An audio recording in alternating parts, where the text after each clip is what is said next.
이번 시간은 진로 상담에 이어서 취업 상담입니다. 취업 상담 보다 구체적으로 진행하기 위해서는 구직 역량, 정말 굳이 일자리를 구하기 위한 역량이 갖춰져 있는지 파악을 해야 되겠죠. 그것을 누가 가졌냐? 내담자가 가지고 있는지 아닌지 파악하는 것이 첫 번째입니다. 취업 상담의 첫 번째는 내담자를 파악하는데 너무나 기본적인 강점과 약점, 그리고 욕구, 일하고 싶은지 아닌지, 그리고 실제적인 구직 역량을 갖추어져 있는지 아닌지 살피는데 그 실제적인 역량을 직위도적이라고 해서 이렇게 네 가지 군으로 구분해서 확인하면 됩니다. 뭐라고요? 직위도적입니다. 역량은 이겨야지 직위는 도적이 가지고 갔으면 좋겠네요. 여하튼 다 필요 없고 역량, 구직 역량 분석은 직위도적이다 해서 구직 지식군, 구직 기술군, 구직 태도군, 구직 적응군입니다. 그래서 구직 역량 분석은 지식과 기술과 태도로 나누어서 그 내담자의 수준을 파악하는데 크게 직위, 도, 적으로 구분되어 있다라고만 알고 가시면 좋을 것 같습니다. 그리고 여러 가지 교양적, 전반적 지혜, 지식을 위해서 한번 여러분이 참고적으로 읽어보시면 좋겠습니다. 구직 역량 네 가지를 쓰시오 해서 저도 문제 간단하게 만들어 봤고요. 이렇게 구직 역량을 파악해서 실제로 능력이 높고 낮은 것으로 의지가 높고 낮은 것으로 구분해서 취업 상담, 높고 높은 사람에게는 어떻게 해줄 것인지, 높고 낮은 사람, 낮고 높은 사람, 낮고 낮은 사람에게는 어떻게 취업 상담을 진행할 것인지 그 부분은 살펴볼 필요가 있다라는 것이죠. 그래서 밑에 문제와 동일한데요.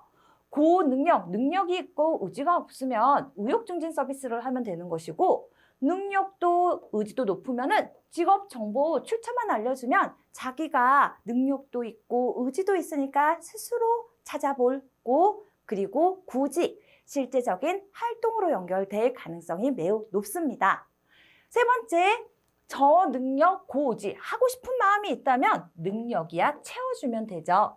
그래서 직업훈련이나 취업특강 등의 기술 향상 서비스를 제공하는 방향의 취업 상담을 진행하면 좋고 마지막으로 능력도 의지도 없다라는 것은 지금 그렇죠. 아무것도 안 하고 손 놓고 있다라는 것입니다. 그래서 심층적인 상담으로 지금 무엇이 필요하며 왜 의지가 없는지 내담자를 케어해서 라포를 형성해서 하나하나 한 걸음 한 걸음 나아가게 해야 된다는 거죠. 그래서 가장 쉽고 편리한 말 바로 밀착 서비스, 통합 서비스, 심층 상담 등의 이러한 서비스를 제공해야 한다라고 작성하면 좋을 것 같습니다. 문제는 반복이니까요. 여러분이 한 번 더 눈으로 확인하시고 이렇게 취업 상담에 있어서 직위 도적을 살펴봤다면은 효능감, 심리적 구성 물질은 어떻게 구성되어 있는지 한번 체크해 보면 좋다라는 것입니다. 다 해줬는데 정말 능력도 있고 일자리를 구해야 되겠다는 의지도 있는데 잘 할 수 있을지 없을지 취업 효능감 이렇게 필요하지만 마지막 상담을 통해서 시작했는데 면접 보면 제가 되겠어요? 하면서 효능감이 떨어진다면 그렇죠. 다 해놓은 밥에 재 뿌리는 것이 된다라는 겁니다. 그래서 효능감을 그런 의미에서 여기서 살펴보는데 실은 왜 살펴보냐 이런 문제는 나오지 않을 것이고 취업 효능감이 무엇이냐 효능감이라는 것은 스스로 업무 어떤 주어진 이것들을 여러 가지 상황들을 잘 헤쳐나갈 수 있는 것 성공적으로 마무리할 수 있다라고 스스로 믿는 것을 효능감이라고 하니까 앞에 취업이 붙었습니다. 취업 부분에서 할 수 있다라고 생각하는 그 마음을 바로 취업 효능감이라고 한다라는 것. 세부적으로 자신의 능력으로 해결할 수 있다는 자기 자신에 대한 신념이나 기대감으로 취업 효능감이라는 것은 개인이 취업 과정에서 필요한 여러 가지 것들을 성공적으로 수행할 수 있는 능력과 자신감을 의미한다라는 것입니다. 그래서 그 요소가 무엇인데 라고 살펴보면은 일단 효능감과 거의 유사합니다. 수행, 성취, 정말로 해본 거, 경험, 성공 경험이죠. 그리고 옆에서 잘 하는 것을 보는 경험, 대리 경험이 있고요. 그리고 언어적인 설득이라고 해서 너 할 수 있어. 효능감을 높이기 위해서 직업상담사가 옆에서 계속 응원해주는 것만으로도 효능감이 높아질 수 있습니다. 그리고 실제로 정서적 안정이 취해질 때 준비도 더 현실감 있게 할 수 있고 목 탄력성도 높아질 테니까 정서적 안정감도 취업 효능감에 많은 영향을 미치게 된다라는 거죠. 그래서 이렇게 네 가지를 자극할 수 있는 프로그램을 구성하는 것이 취업 효능감과 관련된 프로그램 또는 취업 효능감의 구성 요소, 취업 효능감을 높이는 네 가지 요소 이렇게 돌아가면서 질문할 수 있다라는 것입니다. 네 개에 익숙하실 테니까 한번 정리하는 차원에서 보시면 좋겠습니다. 취업 상담을 할 때 그 시작은 취업 목표부터 설정을 해야 되는데요. 취업 목표 설정 수행 순서는 여러분이 보시면은 그렇지 취업 가능한 직종을 확인해서 어느 정도 준비 상태인지 확인해서 취업 대안 어떻게 하는지 대안들을 평가해서 한 개로 압축한 후에 구체화시켜서 나중에 실행하면 되겠네요. 항상 같은 맥락입니다. 그래서 만약에 이렇게 관련돼서 높이기 위한, 역량을 높이기 위한 문제가 나올 수 있는데 가장 관련된 것은 우리가 1차 필기 때 봤던 바로 이 부분, 겹치는 부분에서 설명하시오가 나올 수 있다라는 것입니다. 뭐냐? 직업 훈련을 훈련 목적에 따라서 구분하고 설명하시오. 양전향해서 훈련의 이름은 다 구별할 수 있는데 이것을 설명할 때 양성 훈련은 기초적 직무 수행 능력을 습득하기 위해서 실시하는 직업 능력 개발 훈련이라는 것, 향상 훈련은 기초적인 직무 수행 능력 위에 더 높은 직무 수행 능력을 습득시키거나 개발시키기 위해서 하는 훈련, 그리고 전직은 옮기거나 유사하거나 새로운 직업에 필요한 직무 수행 능력을 습득시키기 위해서 하는 훈련이라는 것입니다. 관련돼서 많이 봤습니다. 이번에는 방법에 따라서 집체, 현장, 원격, 혼합 훈련 등이 있는데 이것이 취업 목표가 설정되고 나면 구체화해서 실제로 실행해야 되기 때문에 이런 문제보다는 실제로 수행할 때 필요한 내용들이 문제와 기존 내용과 연결되어서 나올 가능성이 높다라고 제가 말씀드리고자 이 페이지에 넣어놨습니다. 양성 훈련이 갖는 효과에 대해서 쓰시오. 이런 문제는 나온 적이 없는데요. 양성 기초적인 것 위에 더 높이니까 거기에 꼭 이렇게 어려운 거 가져가시려고 하지 말고 우리가 다 알고 있는 거 그냥 맥락적으로 파악하셔서 만약 나오면은 이거는 점수 주기 위한 문제인가 보다 하고 쓰시면 된다라는 거죠. 양성훈련, 더 높은 훈련을 하면은 자기 자신에 대한 이해가 높아질 것이고 경험 한 번 더 훈련을 받게 되니까 경험이 성숙, 경험이 다양화될 것이고 관련된 지식이 확장될 것이고 그리고 또 훈련받았으니까 고용의 기회가 증진될 것이라는 거죠. 그래서 써있는 순서대로라기보다 눈으로 보시고 마음에 맞는 것 꼭 암기하지 마시고 다시 강조합니다. 있는 거 그대로 쓰려고 하는 그 무게를 내려놓으시기를 또 한 번 강조드립니다. 자, 구인처. 실제로 취업 상담을 하면 구인처 누가 확보하나요? 실은 구인처는요. 직업 상담사가 확보해 놔야 되겠죠. 그래야 내담자가 오면 내담자 특성을 파악해서 이 특성을 요구하는 구인처에 연결해 주면 된다라는 것입니다. 실제로요, 또 그 미묘한 어떤 간극들이 있는데요. 예를 들어서 이런 거예요. 내가 구인처에 우리 이미 다 어떤 사이트 안에 여러 가지 사람을 뽑는다라는 공고들이 있는데 그거 보면 되지. 직업상담사가 왜 또 별도로 구인처를 확보해 놔야 돼요? 지금 시험 문제 묻는 거 말씀드리는 거 아닙니다. 그렇게 궁금증이 생길 수도 있고 도대체 내가 직업상담사가 되었을 때 그럼 나는 어디에서 구인처를 확보하라는 것인가? 내가 발품을 팔아서 물론 그러면 더 좋겠지만 그럴 수도 없는 노릇인데 이렇게 생각이 들 수도 있다라는 거죠. 그래서 가장 현실적인 것은요.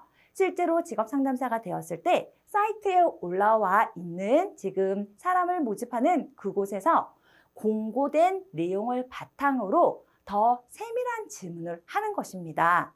어떤 특성을 특히 더 중요시 보고 있는지, 그리고 거기에 나와 있는 구직자, 정말 내담자 입장에서 궁금해야 할 만한 것들이 무엇인지 생각해서 채용 담당자에게 정확하게 보다 세밀하게 정보를 파악하는 것이죠.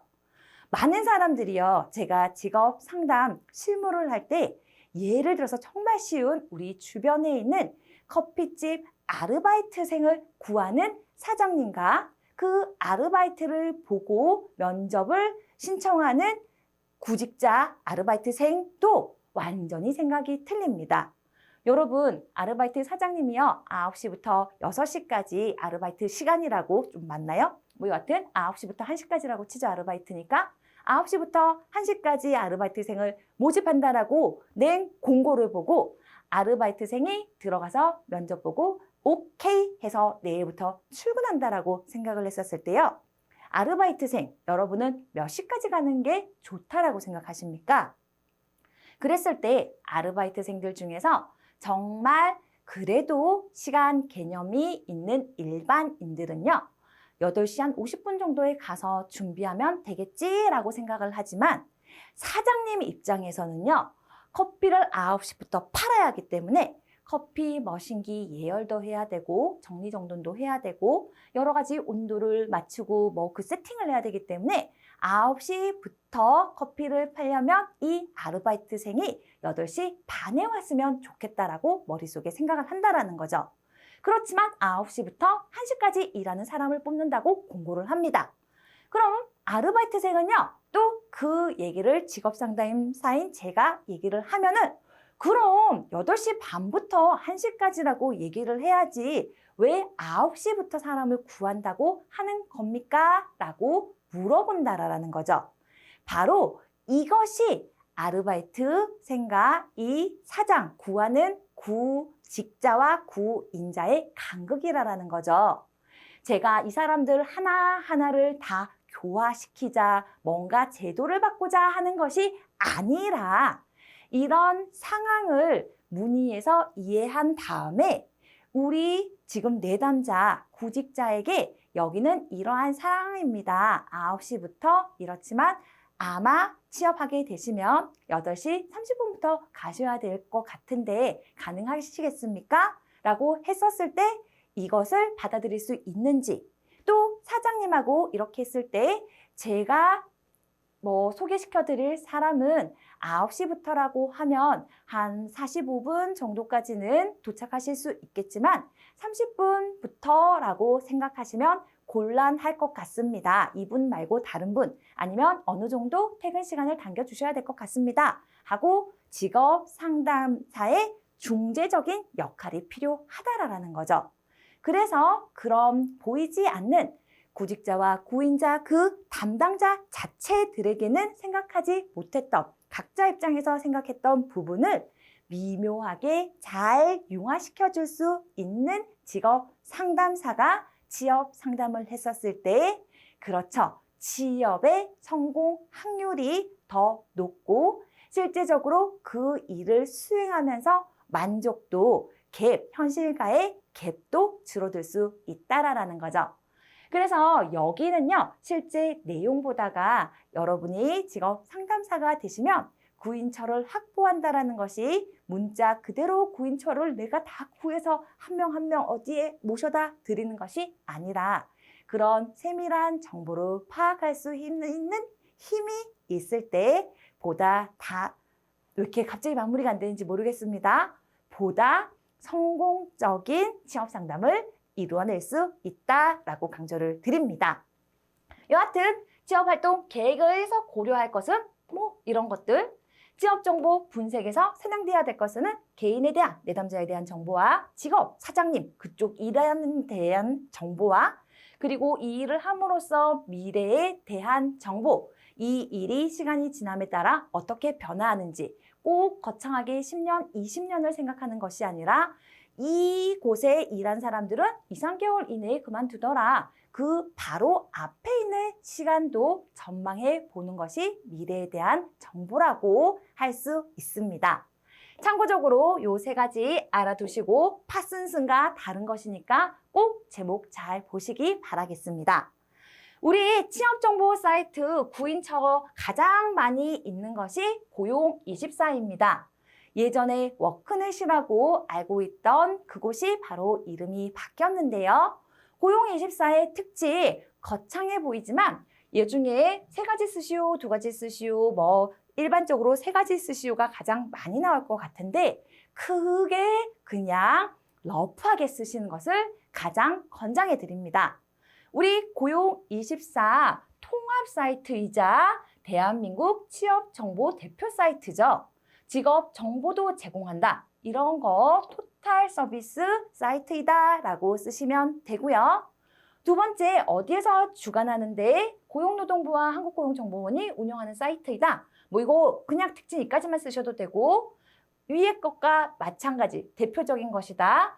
구인 구직 정보 및 직업과 진로, 여기에서 우리 심리검사 많이 진행하죠. 그래서 진로 정보 등 여러 가지 것들을 제공한다. 훈련 정보, 복지 정책, 직업 진로 등을 함께 제공한다. 다 몰라도 대표적인 거 한두 가지 용어만 쓰시면 됩니다.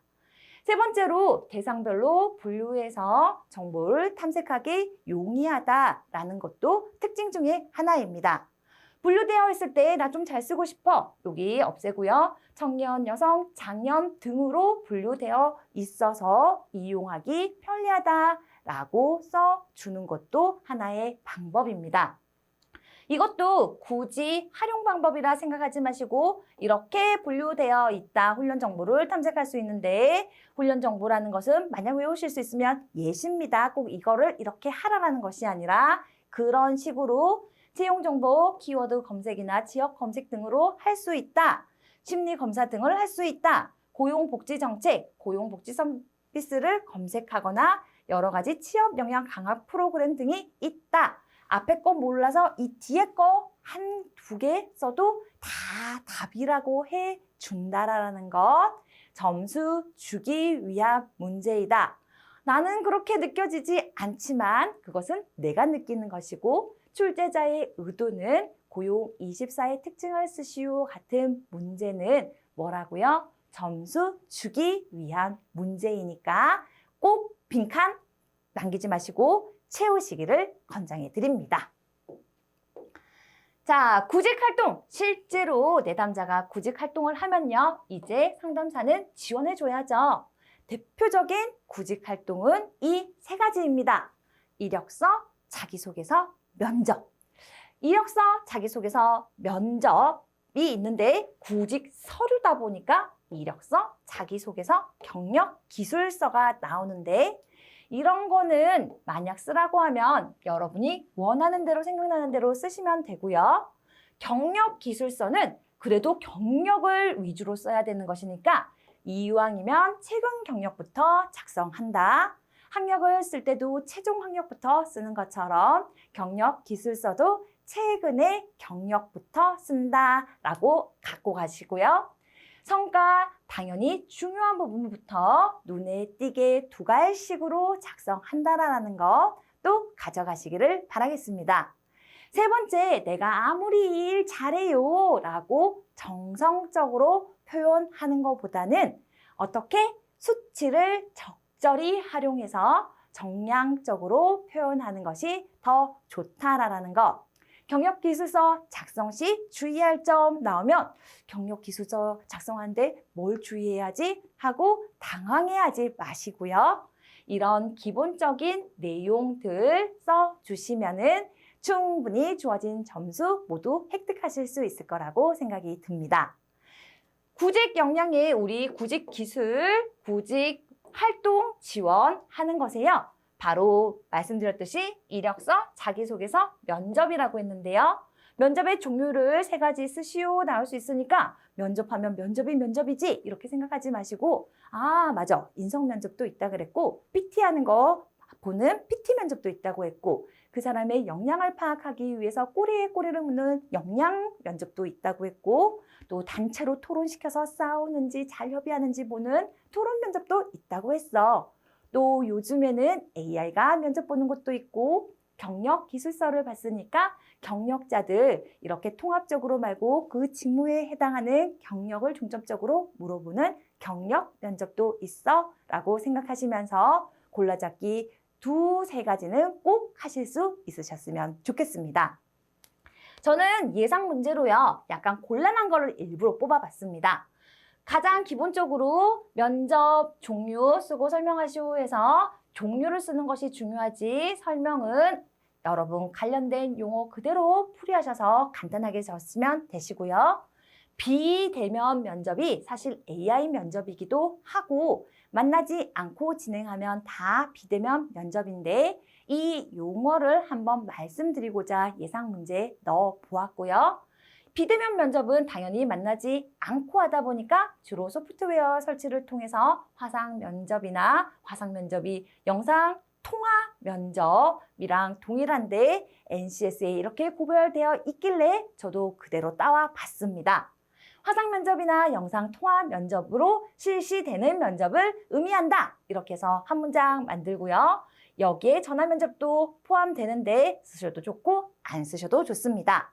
두 번째 문장으로 나 한 줄 쓰기 민망해 했을 때는 이렇게 비대면 면접에서는 눈 맞춤이나 표정이나 마이크 사용 시 목소리 발음 등에 특히 더 신경 써야 한다라는 거 주의할 점 잘 써주시면 좋겠습니다. 그리고 비대면 면접하려면요. 그런 것들 예전에 코로나 때문에 줌을 처음으로 활용할 때는 줌 자체를 아주 쉽지만 안 해봐서 익숙하지 않아서 두려움을 가지고 또 처음에 그 줌에서 여러 사람들이 있을 때 서로 어떤 모습이고 어떤 지금 태도로 임하는지 봐야 되는데 저도 초창기에는 여러 사람을 보지 않고 화면에 나오는 제 얼굴만 보면서 얘기하느라고 좀 미성숙한 부분이 많았다라는 거죠. 줌일 때는 아무 상관없으나 지금 면접, 비대면 면접을 하는 것이기 때문에 이렇게 비대면 면접을 할 때는 미리 연습이 대면 면접보다 더 필요한 것도 실제로 맞는 정말 실제로는 좋은 경험 그리고 맞는 특징이라는 것 한마디 덧붙여 봅니다. 그리고 AI 면접에 대해서 설명하시오 있는데 비대면 면접이 AI 면접이죠. 그래서 크게 비대면 면접으로 이런 순서로 이루어진다. 이런 면접으로 구성되어 있고 약 1시간에서 1시간 10분 정도 소요된다라고 쓰셔도 좋습니다. 비대면 면접에 대해서 설명하라 나오는데 꼭 나 진짜 못 외웠어 할 때는 쓰지 마시고요. 설명이니까 1번 시간 쓰고 이런 것들이 중요하다라고 여러분이 쓰시면 되고 만약에 정말 뒤통수 치는 문제 AI 면접의 단계를 쓰시오 라고 나오면 우리가 1차 때 혹시 생각나십니까? 기성상 보아심 해서 제가 이 6단계 기성상 보아심 하면서 강조 드렸었는데 이 기본 면접 성향을 분석하고 일단 기초적인 면접 후에 내담자 자체 성향을 분석하고 상황을 주면서 어떻게 대처하는지 분석합니다.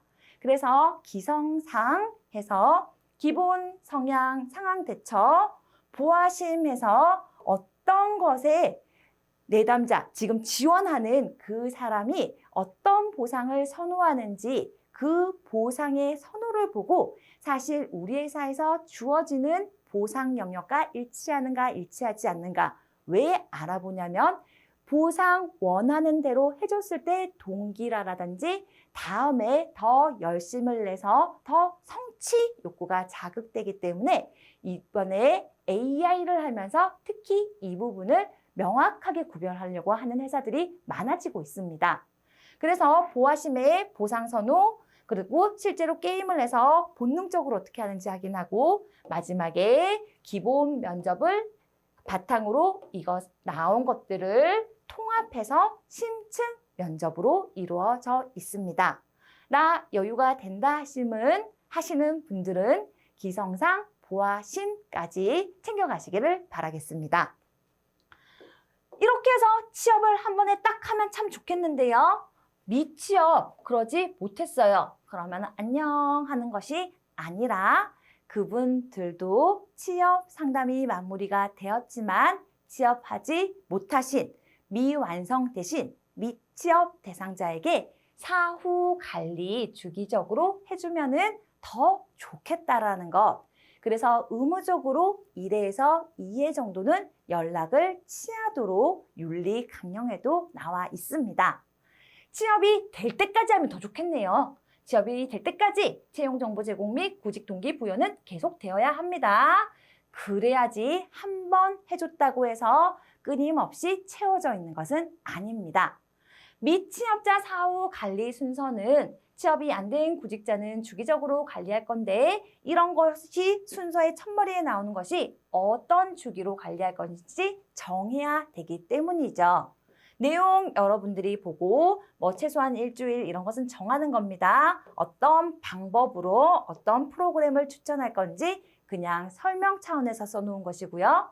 그리고 취업 후 적응에 실패해서 분명히 취업했었는데 아니래요 하시는 분들도 있으시겠죠?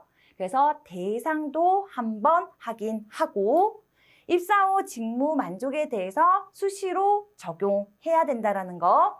여기 미취업자라고 했는데 지금 전반적으로 사후 관리하는 것이 나와 있네요. 자, 이 두 가지는 미취업자입니다.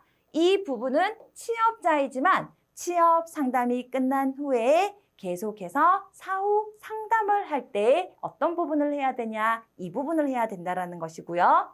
그리고 취업해서 그런 기간이 길어졌을 때 혹시 전직에 대비한 상담도 진행하면 좋고, 그리고 적응에 실패한 경우에 전직 프로그램을 유도해서 자신감을 완전히 상실하기 전에 새롭게 구직 활동을 해서 자신에게 더 잘 맞는 곳으로 전직하기를 유도하는 것도 사후 관리에 있어서 중요한 내용입니다. 자, 다시 한번 보겠습니다. 미취업자 사후 관리 순서는 대상은 이렇고 그 안의 내용은 이것이다. 그리고 밑에는 취업했지만 사후 관리가 필요한데 어떤 부분이 필요하냐? 바로 이 부분이 필요하다라는 것 참고적으로 알고 가시면 됩니다. 위에 나왔던 부분이 훨씬 더 중요하다라는 것 다시 한번 강조드리면서 이번 시간도 마무리하도록 하겠습니다. 수고 많으셨습니다.